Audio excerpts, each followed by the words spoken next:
are you going to be staying next year? I'm very happy here in Rockland. We had I think, very positive first year, and I think we have a lot of momentum going into the summer, and this summer we'll spend getting recharged and coming up with some good ideas to start the school year.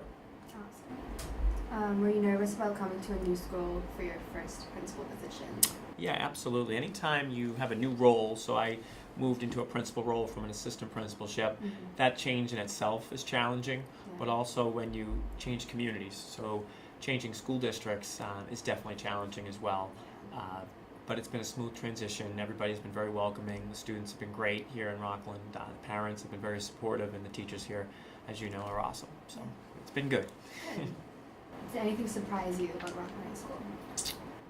I think for me, I started teaching in a school district that had about 1,300 students, and then I was an assistant principal in a school with about 900 students. So working in a school of about 620, it's smaller, and I think I really like that sense of community. And I heard a lot about the sense of community before I started, but I think experiencing it has been a very pleasant surprise. Because you do get to know the students. You do get to, when you're visible, you see the same kids every day in the halls, and you see the same kids in the lunchroom. You get to know people more than you do in a larger school.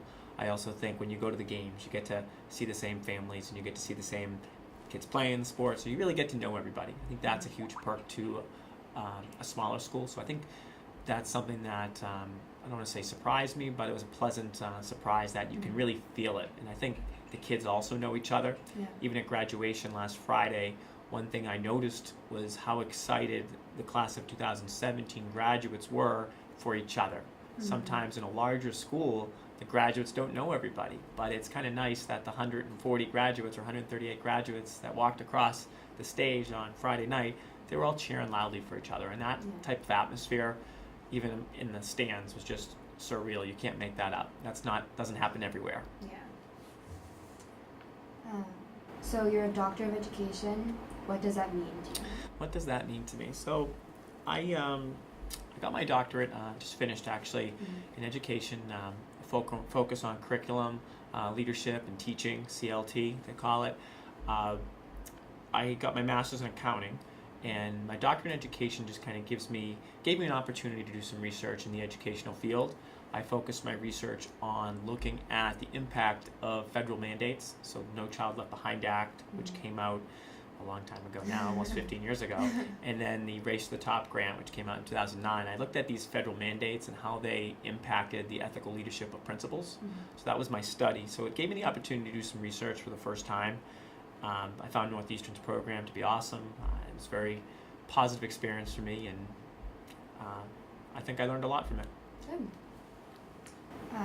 Do you think that'll have any impact on the high school or the students? The doctorate? Yeah. No, it won't. I don't think it will.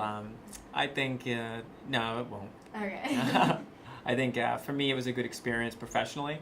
I think I could take some of the things I've learned from a research standpoint and using data to make decisions, but the research I did was more statewide in terms of looking at statewide trends on ethical leadership. I actually surveyed Massachusetts high school principals, but it wasn't really student or teacher focused as much. But definitely professionally, it's helped me grow from a research standpoint and being more well versed in education. Okay. What are your plans for the summer?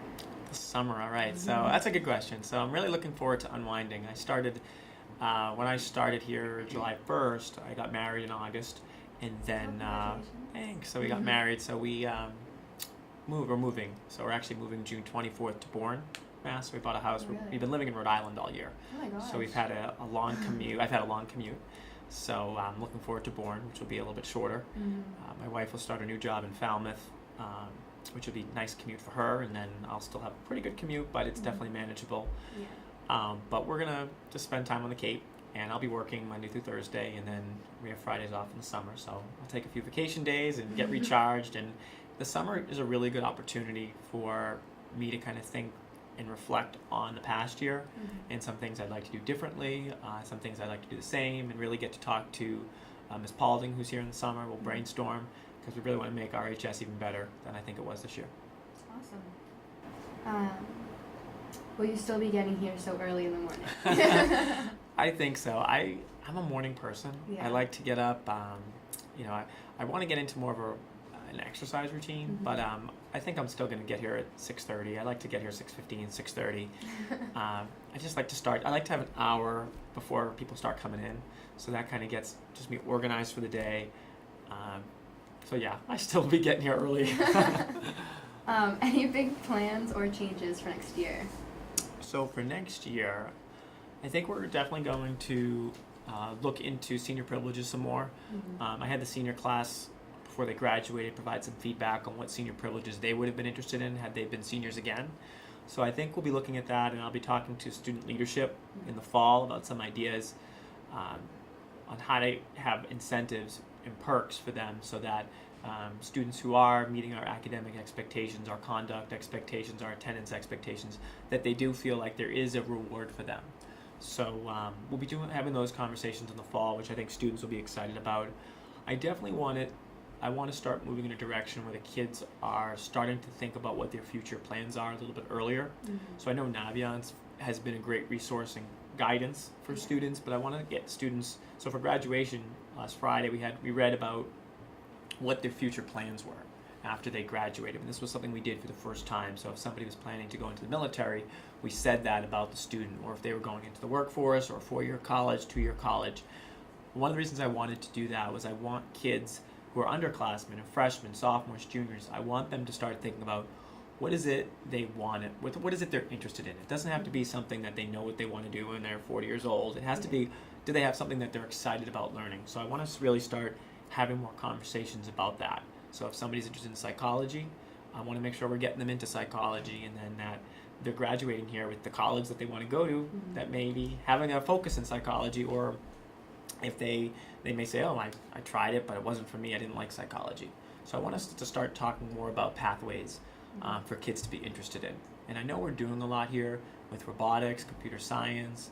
I think we have a lot of neat electives to get the kids excited. So I think it's about getting the kids to really start thinking and reflecting about the courses they've taken, and for guidance and using Naviance to see, okay, these are my interests.